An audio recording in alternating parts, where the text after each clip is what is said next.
Sicuramente servono degli strumenti normativi diversi che ci diano la possibilità di poter operare in più tranquillità.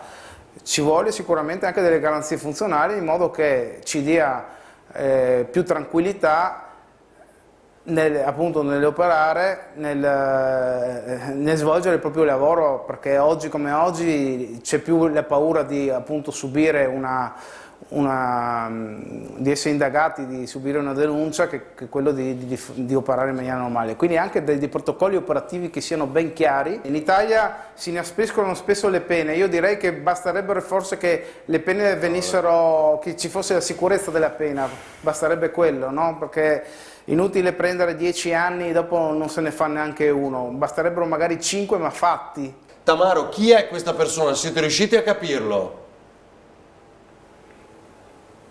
Ma no, cioè, no, nel senso no che non siamo riusciti a capirlo, sinceramente non lo so, penso che ci vorrà del tempo per capirlo. È chiaro, ma uno che sa usare le pistole, una persona, no? Che spara in quella maniera, a mio giudizio personale direi proprio di sì, però